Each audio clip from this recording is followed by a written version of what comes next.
In our last lecture on client-server communication, client-server computing, we have mentioned that interprocess communication between the client and the server can be based on two different techniques.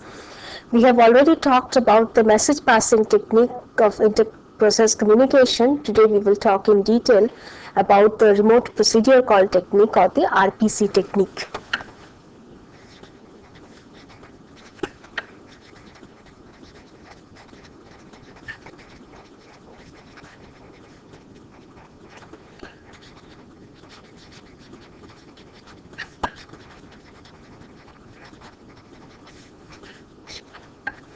So the first technique called message passing.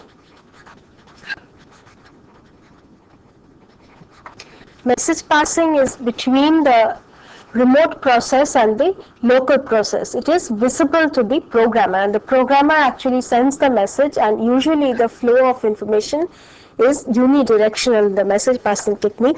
The second technique is RPC, or remote procedure call, which is based on the procedure calling mechanism. So RPC is basically a type checked mechanism, where the type checkings are rigorously enforced. It permits a language level call on one machine to be translated automatically into a language level call on another machine. And message passing is invisible to the programmer. To the programmer, it seems as if he is only making a procedure call, just like a local procedure call, even though the procedure is getting executed remotely. So before we get into RPC, let us recapitulate about message passing. What is a message? A message, as we have discussed earlier, is a collection of data objects which can be managed by a process, and it can be delivered to a destination. We have looked at two primitives for messages, for message passing, namely send and receive. So if you recall, we have send, destination. Send takes three parameters: destination, source, and buffer. So what this call achieves is that it sends the message that is stored in buffer to a server process which is named destination. So message stored in buffer is sent to the server process named destination, and source is the name of the client process that is to be used by the server to send the response. So we also give the name of the source computer in the send message call. Then the second primitive that we have talked about is receive. Receive has two parameters, client and buffer.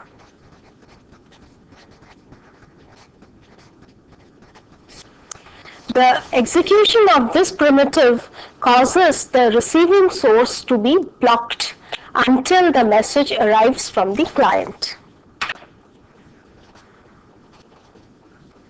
Receiving source is blocked until message arrives from the client,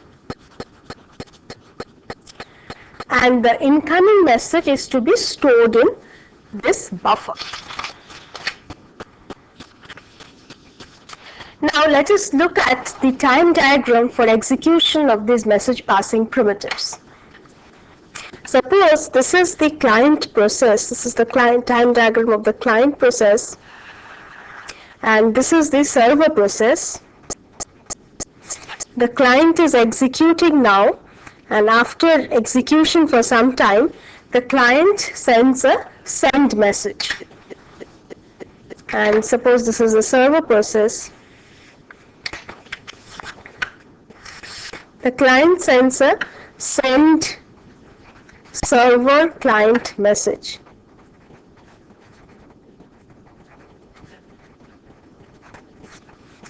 And after this message is sent, the client's process is blocked until it receives data from the server process. And on receiving this send message, the server process starts executing and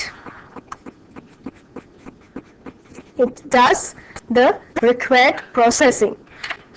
And in the server, the call being executed in the server is receive client buffer.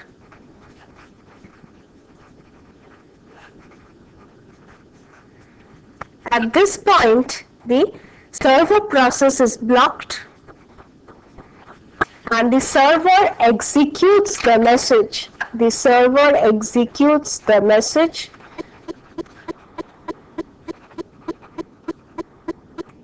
and the server generates a response. The response is sent to the client via this call, send client server response. And this response is sent to the client process, and the client process does a receive server buffer. And so far, the client process is blocked.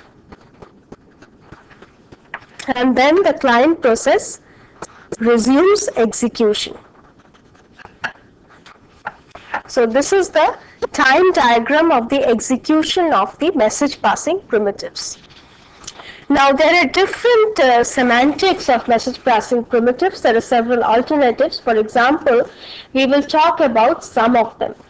The communication may be direct or indirect through ports. The communication may be blocking or non-blocking. It may take place via buffered or unbuffered primitives. It may be reliable or unreliable, and then it may use structured forms of message passing REST primitives. We will talk with about the first two of them. First, we take up the issue of direct or indirect communication. For direct communication to take place, both the sender and the receiver have to name one another to communicate. This is called direct communication. Both sender and receiver have to name one another to communicate.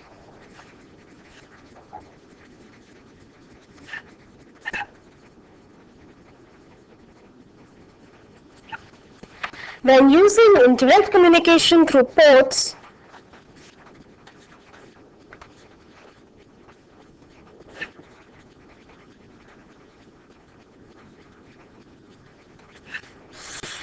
before we talk about that, what is a port? A port is a protected kernel object, and into this, and messages are placed by processes into the port. A port is a protected kernel object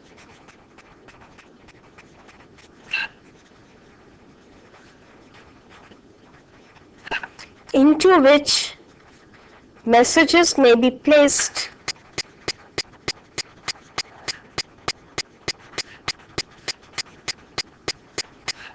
by processes and from which messages can be removed.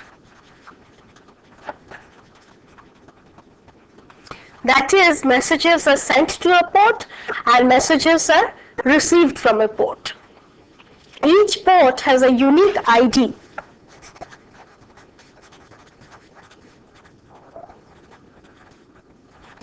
The unique ID of a destination, which is the name of a port.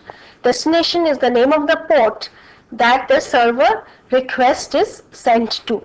A port can be owned either by the process or by the operating system, and logically associated with the port is a queue of finite length. Now we talk about blocking versus non-blocking primitives.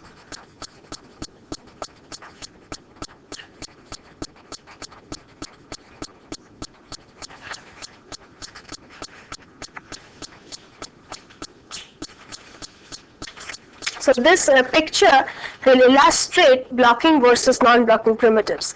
In a blocking primitive, suppose the client is running. When the client sends a sent message, the client is blocked. There's a trap to kernel and the process is blocked while the message is being sent.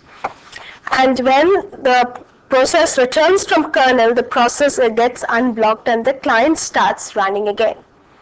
On the other hand, if it is a non-blocking primitive, as we show in this diagram, so client is running. When it sends a sent message, there is a trap to kernel, and the message is copied to the kernel buffer. The client is blocked only so long as this message is being copied to the kernel buffer. As soon as it has been copied to the kernel buffer, the client can resume running. So the client is not blocked for the entire duration that the message is being sent. So this is an example of the blocking sent primitive. This is the diagram for the non-blocking sent primitive.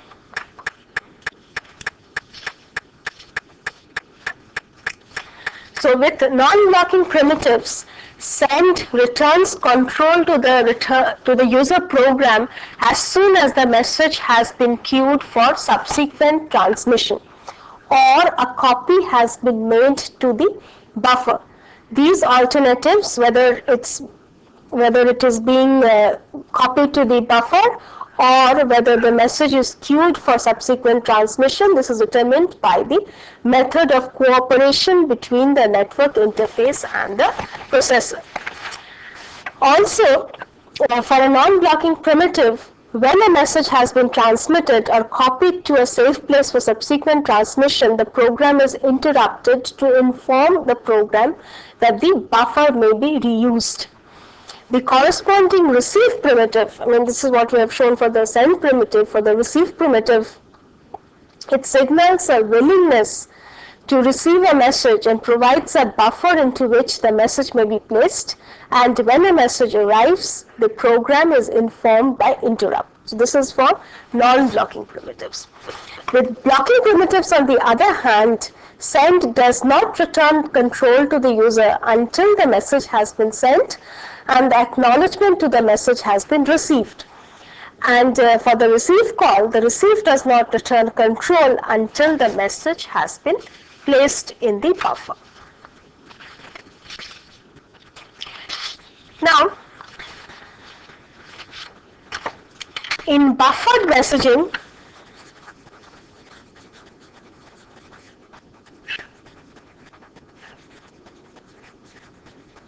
we talk about buffered versus non-buffered messaging. In buffered messaging, messages are buffered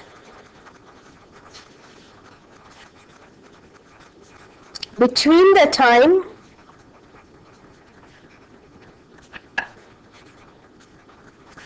they are sent by a client and received by a server.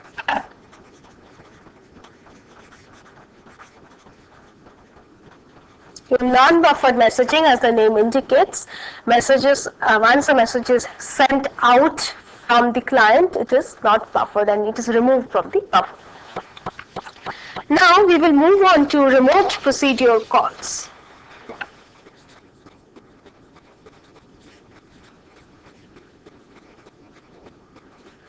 As we have discussed in the message passing paradigm, the message passing is visible to the programmer and the message is untyped. The message, as I said, constitutes of a header and then a number of parameters. The remote procedure call, on the other hand, is based on conventional procedure call. Based on the conventional procedure call model.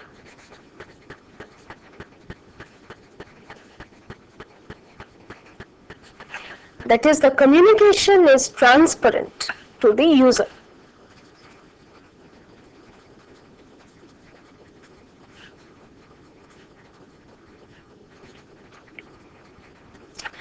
And the primitive for RPC looks like this: call then you give the name of the service or the name of the procedure, and then you have two types of arguments: arguments through which value is passed and arguments through which the result is received.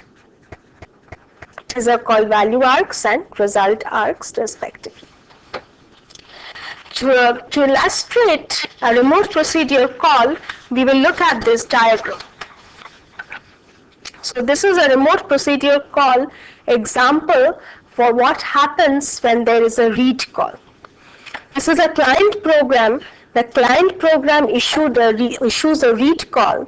The read routine is a remote procedure which runs on a server computer. So suppose this is the client computer and this is server computer, and the read procedure is implemented in this server computer. Now in the client computer, another call procedure called a client stub is inserted into the program. So whenever there is a read call, instead of calling read directly on the client computer, the read stub is invoked. This is the client stub which is generated or inserted into the program. This read stub traps to the kernel and packs the parameters of the call into registers. Then packs them into a message and issues the send primitive, forcing the operating system to send this call to the server computer. Next, this client computer invokes the receive primitive and blocks itself until a response is received from the server computer. Now in the server's operating system, the server's OS passes the arrived message which has been received through a server stub. So this is the server stub which receives the message sent by the client computer. Then the server unpacks the parameters and invokes the procedure call where the computation takes place, and then returns the result onto the server stub. The parameters are packed, and via send message it is sent back to the client computer which receives the message. The stub comes back and then it issues the receive primitive here, and it blocks waiting for this computer here blocks waiting for the next request message. So we see that in the execution of an RPC,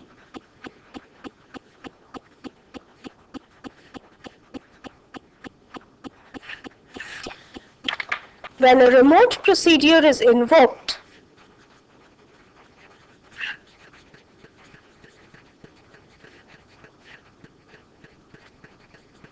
the client is suspended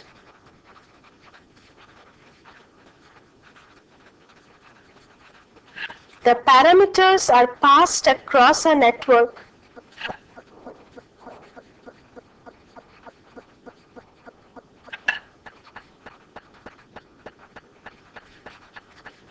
to the environment where the procedure to execute.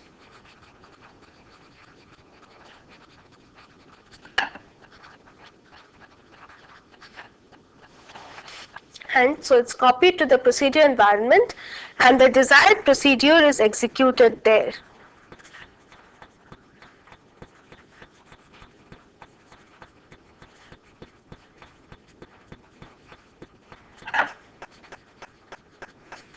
When a procedure finishes execution,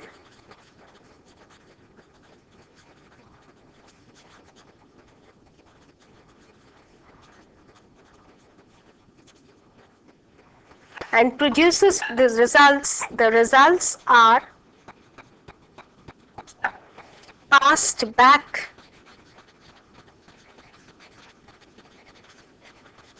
to the client and assigned to the result argument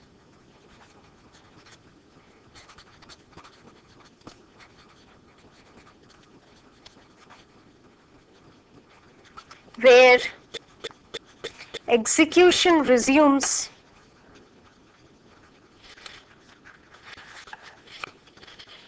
as if it has returned from a local of a single computer call.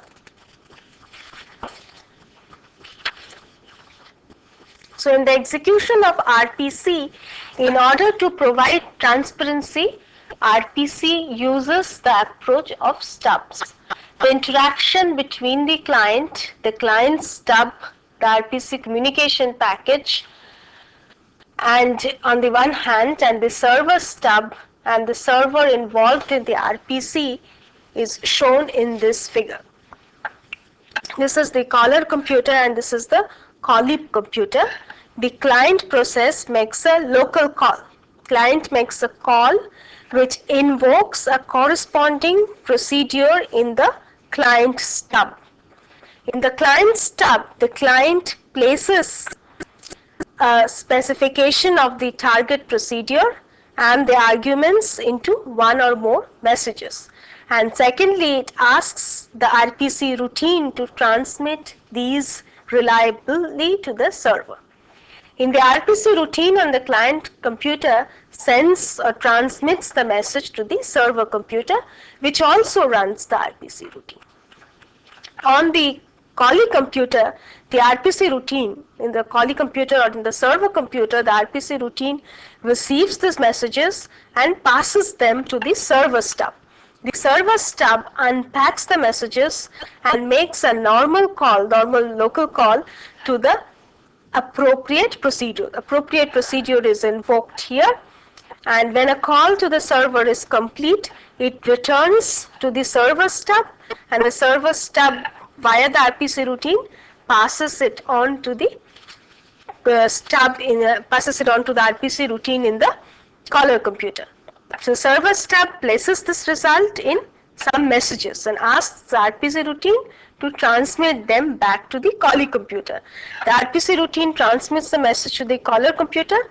The RPC routine in the client computer receives the messages, places them onto the client stub. The client stub unpacks the result and returns them to the user process and to assign to the result arguments. So what we see is the client process making a local call, which is packed as a message form into the client stub. Via the RPC routine, it is transmitted to the RPC routine in the server computer, which unpacks the message in the server stub, makes a local procedure call. The procedure executes, returns to the server stub, goes back to the RPC routine, goes back to the RPC routine in the caller computer, to the client stub, and back to the client process. So now we will discuss about parameters and results in RPC. So parameters are passed by value or by reference in remote procedure calls. So what we have to talk about now is marshalling of parameters and results.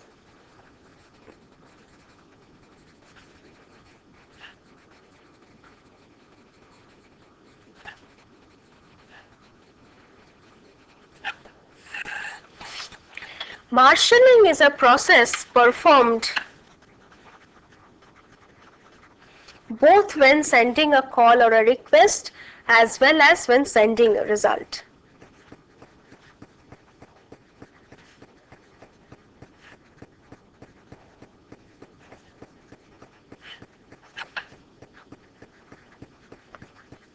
There are 3 steps to be performed for marshalling. First step, we take the parameters to be passed to the remote procedure and the results of the execution of the procedure.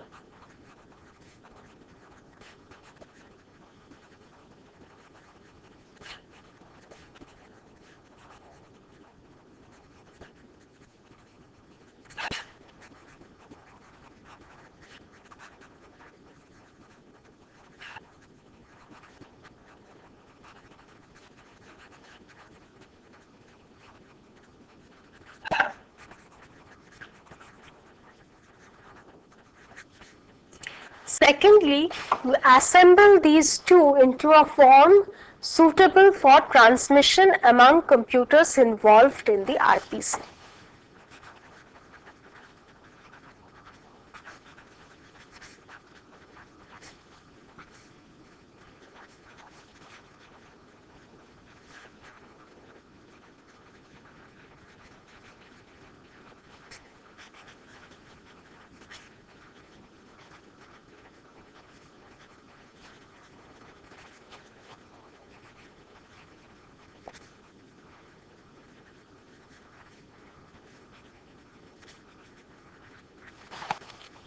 third final step is to disassemble these on arrival.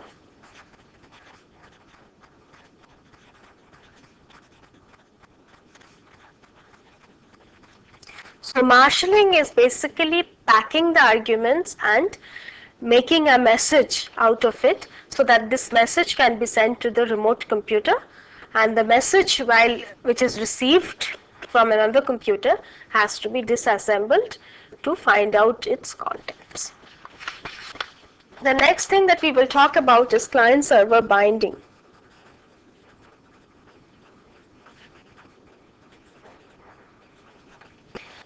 So this is how we bind an RPC stub to the right server and remote procedure.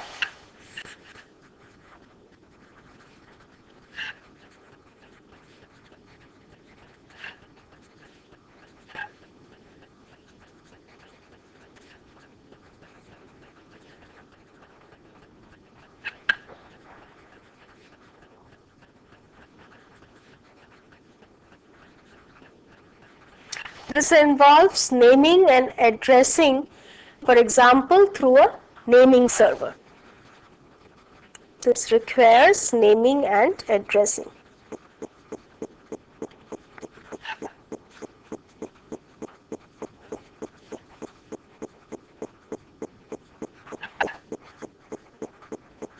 So this naming server determines exactly to which computer this message is to be sent. And the binding can take place at various times. It can take place at compile time, at link time, and at call time.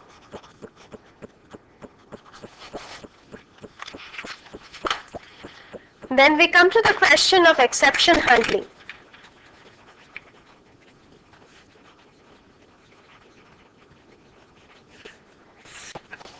There are various situations where error may occur. So error is quite likely to happen in this sort of client-server computing in these distributed systems. We can isolate some different events that may cause an unsuccessful return to a client's request. For example, the call message, while being transmitted, the call message may be lost.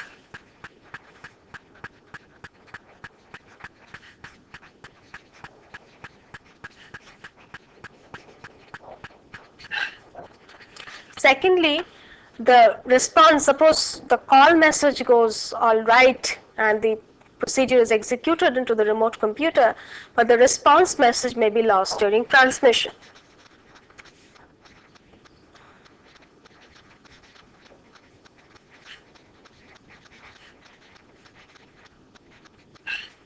Thirdly, the server computer may crash and it gets restarted. Then also there may be some error. The server computer crashes and is restarted. Also, the client computer may crash and then get restarted.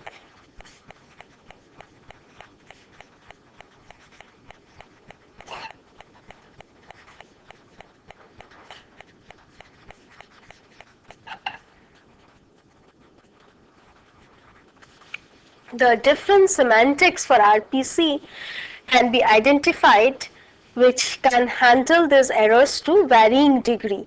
So there are several semantics like maybe call semantics, and also, so we will talk about some of these semantics.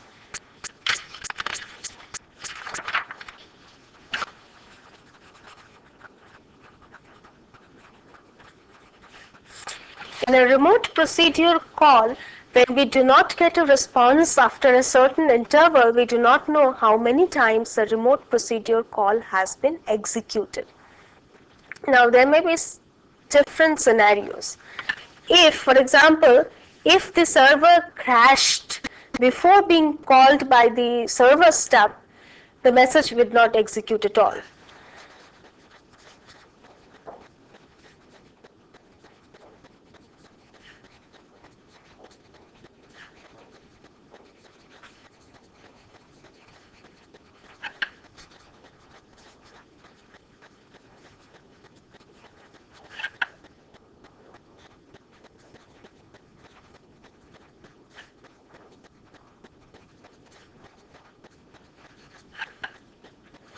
If the server computer crashes after the server returned to the server stub, the message was executed, the procedure was executed once.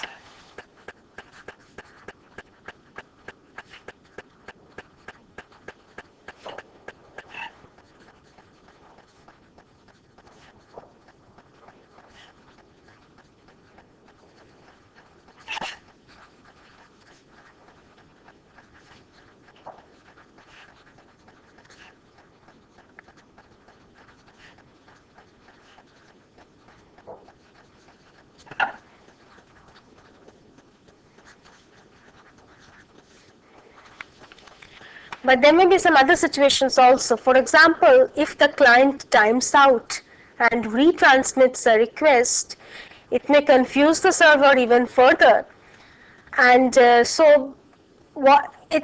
may be that the message, the server computer did process the request, the procedure got called, but the message got, the acknowledgement message, the response got lost due to network errors. In that case, the procedure may be executed more than once.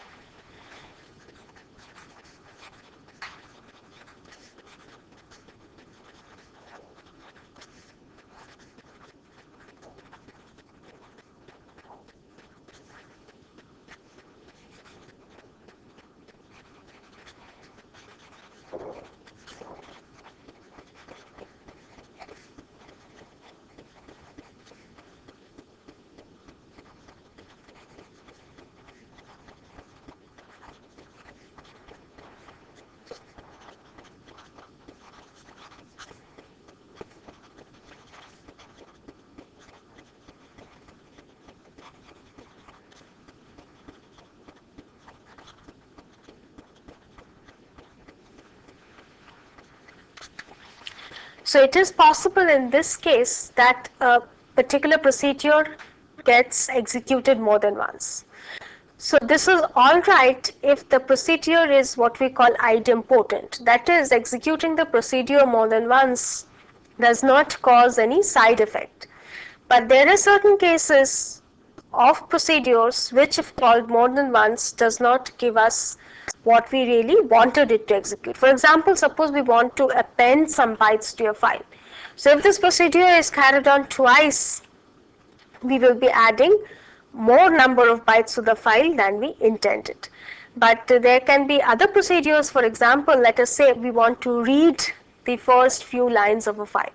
So even if it gets executed more than once, we use only one of the results that we receive, there is no bad effect.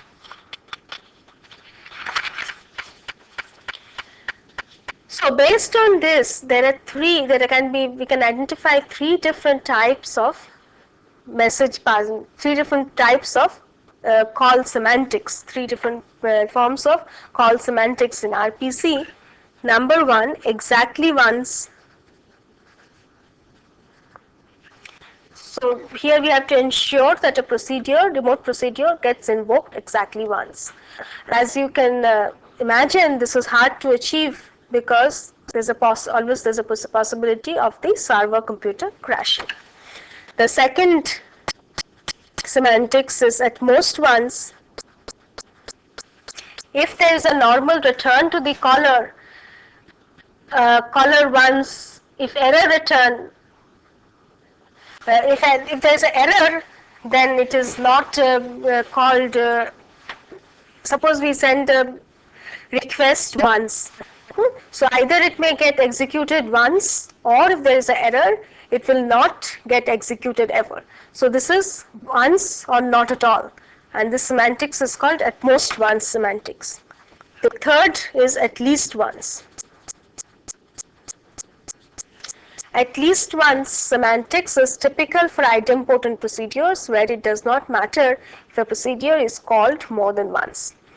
So in the typical scenario, the client will keep retransmitting the message until it receives a valid response. If it receives a valid response, it is sure that the procedure has executed at least once, but it may have been executed more than once also.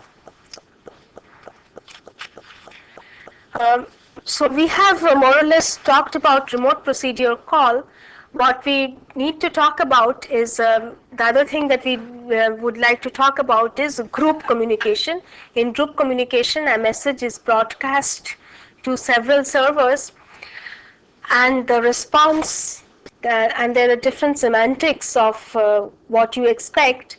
So it could be that you expect at least one of the servers to respond, or at least k of the servers to respond, or majority of the servers to respond, or all of the servers to respond.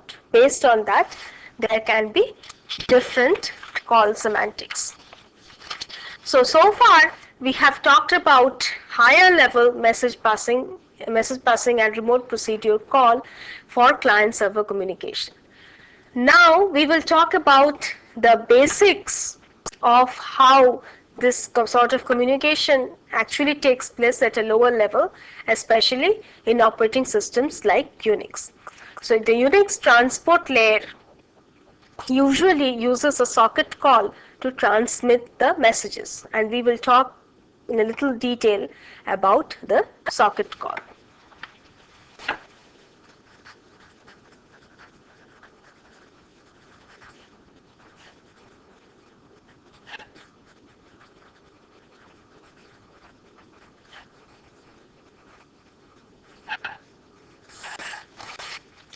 Central to this interface is the concept of sockets. Sockets are endpoints to which the connections can be attached.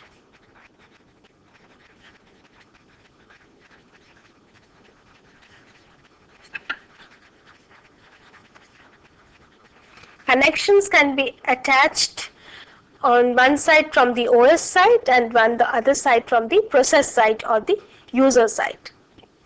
And there is a socket system call to create a socket. The socket system call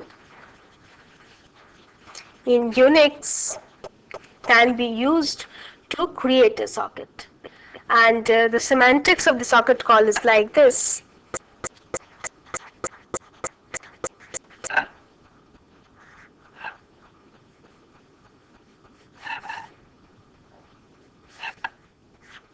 The socket call returns a small integer which is of type a socket descriptor akin to file descriptors in Unix, and it also has an address format. The address format can be of type AF Unix, which stands for Unix internal format. It can be of type AF INET, which is the internet format, or some other types. Then the second argument is the socket type, whether it is a connection-oriented socket or connection-less socket, and the third argument is the protocol, that is whether it is a TCP protocol or a UDP protocol, and it returns an integer which is of type socket descriptor. Now, secondly, there is another system call called the bind system call, so that the remote user can send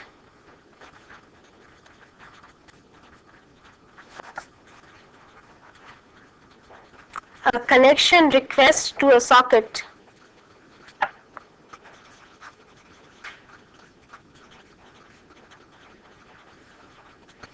The socket has to have a name.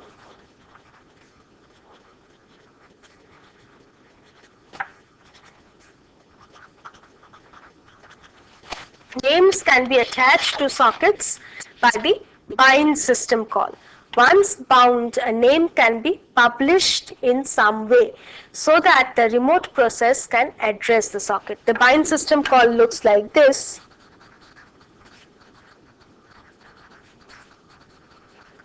It returns an integer. It takes 3 arguments, sockft, then a structure of type sock address,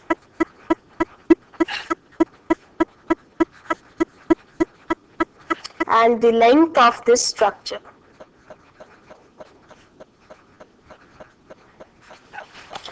and names can be attached to sockets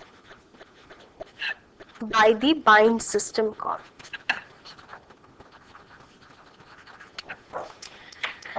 Thirdly, once a socket has been created, a buffer can be allocated to it.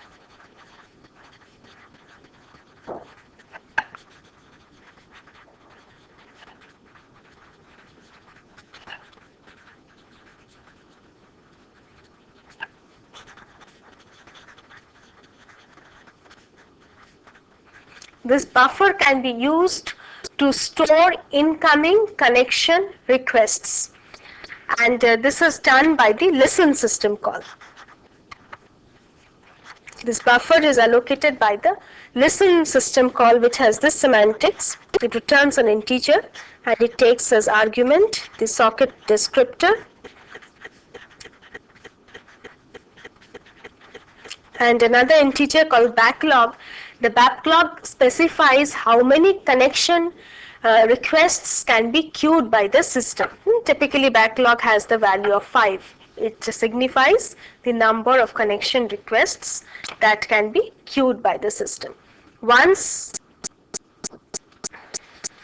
a socket specified in this socket specified in the listen call can become a passive endpoint which waits for a connection request to arrive from the outside.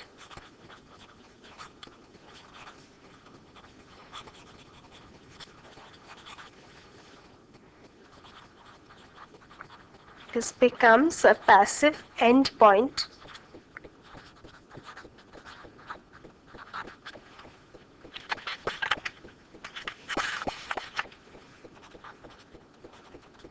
waiting for connection request to arrive.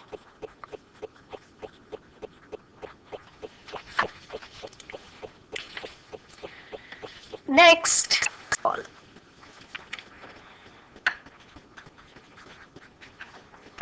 the accept call has the following semantics.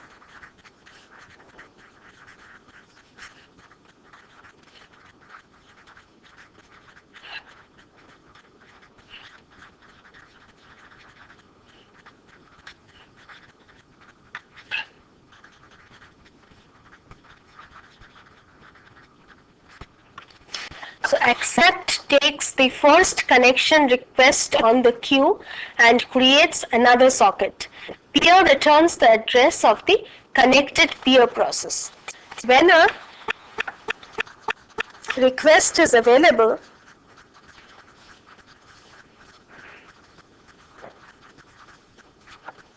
a new socket is created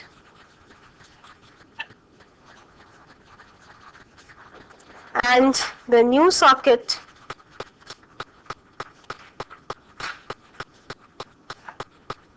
is used for the connection endpoint.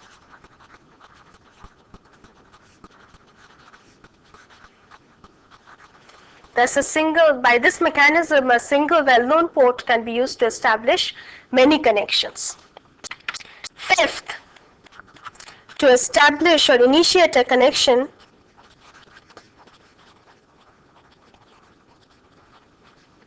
to a remote socket, a process can make the connect system call.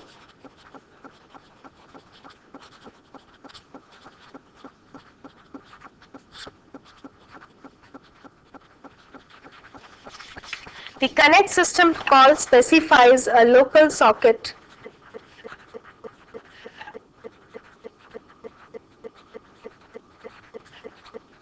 and a remote name as parameters.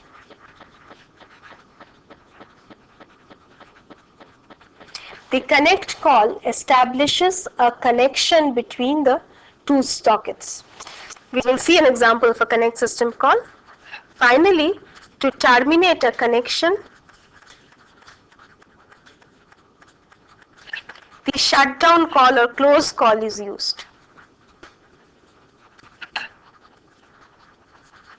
The close call is like this. It's like just like closing a file, int close, which takes a file descriptor or a socket descriptor as arguments. Then there are two other calls, send and receive, which are used to send and receive messages. The send call has this semantics. Send returns an integer. It takes a socket descriptor, a buffer, the number of bytes, and flags. The receive system call takes a socket descriptor, buffer, number of bytes, and flags.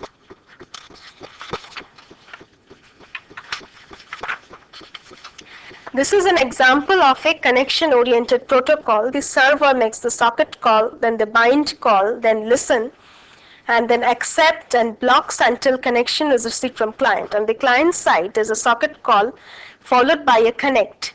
Following connect, there is a connection establishment between the server and the client. And the client sends a send, which sends data request, which is received by the server by a receive call. And then after the procedure is executed, the server sends a send call or the reply, which is received by the client via the receive call, and this is followed by a shutdown or a close call. This is for connection-oriented protocol. In the connection-less protocol, the server makes a socket call followed by a bind call. Client makes a socket call followed by a bind call. Then the server initiates a receive from call, and this send to call on the side of the client. The server in this case is blocking until data is received from client. On data received, request is processed. Send to call is sent to the client, and the client makes a receive from call. So I will end here, and after this, we will proceed later with more details about client-server communication through sockets.